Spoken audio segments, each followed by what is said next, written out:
Assalamualaikum anak-anak, selamat bertemu lagi dalam pembelajaran IPS.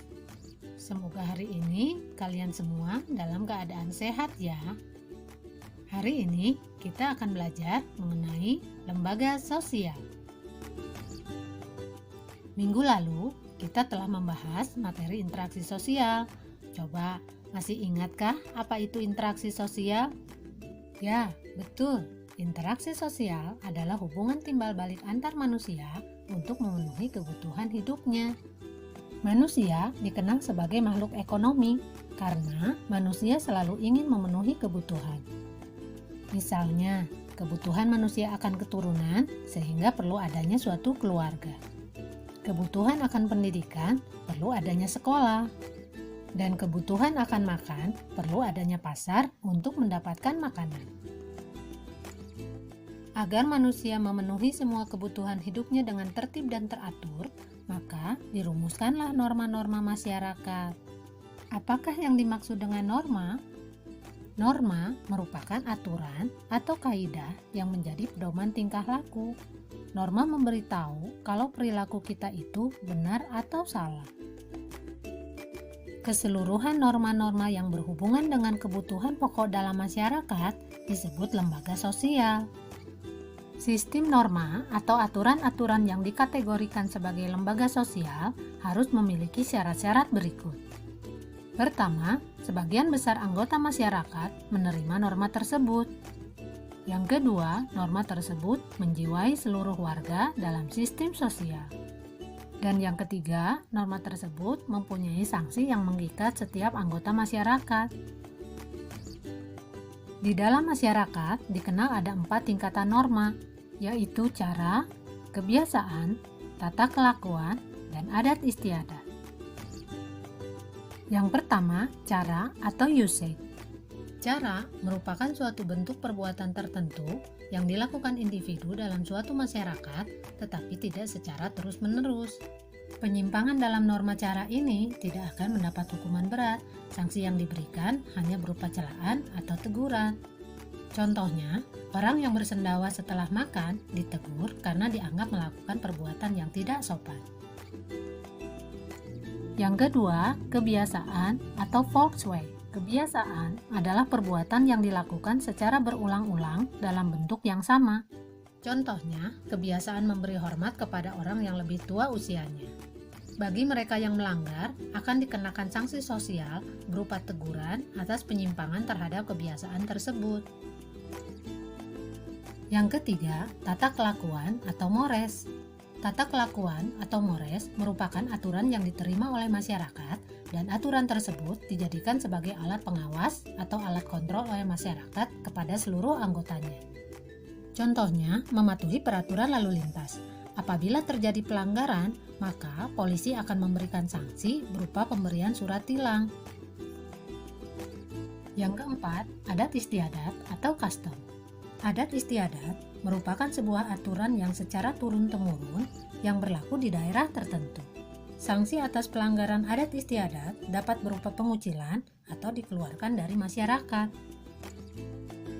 Di masyarakat, lembaga sosial memiliki fungsi sebagai berikut. Yang pertama, memberikan pedoman pada anggota masyarakat.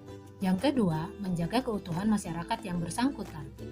Dan yang ketiga, memberikan pedoman kepada masyarakat untuk mengadakan pengendalian sosial atau kontrol sosial. Lembaga sosial yang ada di masyarakat terbagi menjadi 5. Pertama, lembaga keluarga. Yang kedua, lembaga agama. Yang ketiga, lembaga ekonomi. Keempat, lembaga pendidikan. Dan kelima, lembaga politik. Mari anak-anak, kita bahas satu persatu lembaga-lembaga sosial tersebut. Yang pertama, lembaga keluarga. Keluarga merupakan unit sosial yang terkecil dalam masyarakat yang terdiri dari ayah, ibu, dan anaknya. Lembaga keluarga memiliki fungsi, pertama, fungsi reproduksi. Artinya, dari pernikahan diharapkan akan memberikan keturunan. Yang kedua, fungsi proteksi atau perlindungan. Keluarga memberikan perlindungan kepada anggotanya, baik perlindungan fisik maupun yang bersifat kejiwaan, sehingga di dalam keluarga terdapat rasa aman. Yang ketiga, fungsi ekonomi. Pada umumnya, dalam sebuah keluarga, ayah merupakan kepala keluarga yang mempunyai kewajiban memenuhi kebutuhan ekonomi anak-anaknya. Selanjutnya, ada fungsi sosialisasi. Keluarga dapat membentuk kepribadian anak agar dapat menjalankan kehidupan yang sesuai dengan nilai dan norma masyarakat. Yang kelima, ada fungsi afeksi. Keluarga berfungsi untuk memberikan kasih sayang dan perhatian pada anak-anaknya. Kemudian, ada fungsi pengawasan sosial. Setiap anggota keluarga pada dasarnya saling kontrol atau saling mengawasi karena mereka memiliki tanggung jawab dalam menjaga nama baik keluarga. Dan yang terakhir, ada fungsi pemberian status. Melalui lembaga perkawinan, seseorang akan mendapatkan status atau kedudukan yang baru di masyarakat. Otomatis, ia akan diperlakukan sebagai orang dewasa yang mampu bertanggung jawab kepada diri sendiri, keluarga, anak-anak, dan masyarakat. Yang kedua, ada lembaga agama. Lembaga agama adalah suatu sistem yang mengatur tingkah laku manusia yang berkaitan dengan kehidupan keagamaan. Fungsi lembaga agama diantaranya adalah sebagai berikut. Pertama, sebagai pedoman hidup bagi umat beragama.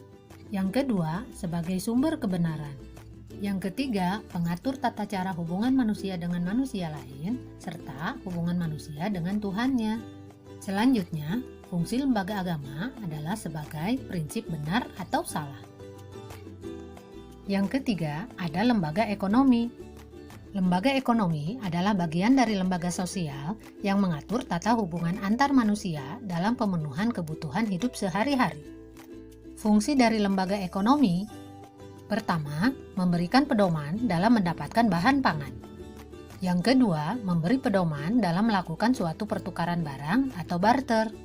Yang ketiga, memberikan pedoman tentang harga jual beli barang. Selanjutnya, lembaga ekonomi berfungsi untuk memberikan pedoman bagaimana menggunakan tenaga kerja, cara pengupahannya, dan cara pemutusan hubungan kerja. Yang keempat adalah lembaga pendidikan. Lembaga pendidikan adalah lembaga atau tempat berlangsungnya proses pendidikan yang dilakukan dengan tujuan untuk mengubah tingkah laku individu ke arah yang lebih baik melalui interaksi dengan lingkungan sekitar. Fungsi manifest lembaga pendidikan: pertama, mempersiapkan anggota masyarakat agar bisa mencari nafkah. Yang kedua, mengajarkan peranan dan tanggung jawab yang harus dilaksanakan dalam masyarakat. Yang ketiga, mengupayakan tenaga pembangunan yang terlatih, terdidik, dan terampil. Dan yang keempat, menanamkan nilai dan norma di lingkungan masyarakat. Sementara fungsi laten dari lembaga pendidikan, yang pertama, mengurangi pengendalian orang tua terhadap anak. Dan yang kedua, mengajarkan peserta didik untuk dapat bersikap kritis dan berpikir positif. Yang terakhir, ada lembaga politik. Lembaga politik adalah suatu sistem yang berkaitan dengan penyelenggaraan pemerintahan dan negara. Fungsi lembaga politik: pertama, memelihara ketertiban di dalam negeri. Dan yang kedua, lembaga politik berfungsi untuk mengusahakan kesejahteraan umum. Contohnya, pengadaan dan distribusi pangan, sandang, papan, pendidikan, dan kesehatan. Nah, anak-anak, itulah pembahasan materi mengenai lembaga sosial. Mudah-mudahan kalian dapat memahaminya ya. Sampai di sini dulu pembelajaran kali ini. Bertemu lagi pada pembahasan materi selanjutnya.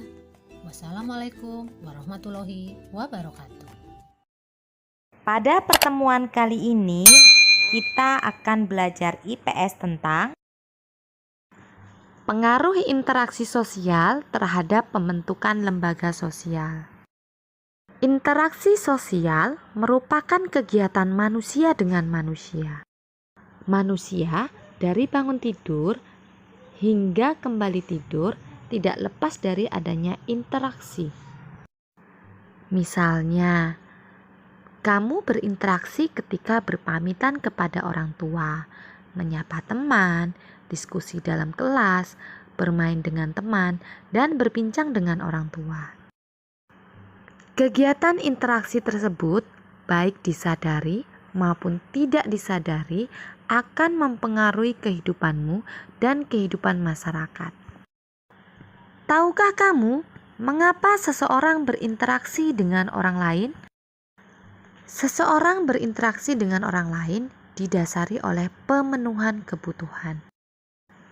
Karena tidak semua kebutuhan manusia dapat dipenuhi sendiri. Interaksi sosial memiliki pengaruh terhadap kehidupan masyarakat, termasuk pada pembentukan lembaga sosial. Bisa dikatakan bahwa adanya kebutuhan manusia mengharuskan timbulnya interaksi sosial yang kemudian mendorong terbentuknya lembaga sosial. Contoh pengaruh interaksi sosial terhadap pembentukan lembaga sosial. 1. Lembaga keluarga. Lembaga keluarga diawali dari adanya interaksi antara pria dan wanita hingga membentuk lembaga keluarga atau lembaga perkawinan. 2. Lembaga pendidikan. Lembaga pendidikan terbentuk karena ada individu yang memiliki kebutuhan berupa pengetahuan dan keterampilan. Hal ini yang mendorong terbentuknya lembaga pendidikan seperti sekolah, tempat belajar, kursus, dan lain-lain. 3. Lembaga ekonomi. Lembaga ini terbentuk karena adanya keinginan untuk memenuhi kebutuhan sehari-hari seperti makanan dan pakaian. Sehingga terbentuklah beberapa lembaga ekonomi seperti pasar, koperasi, dan sebagainya. 4. Lembaga agama.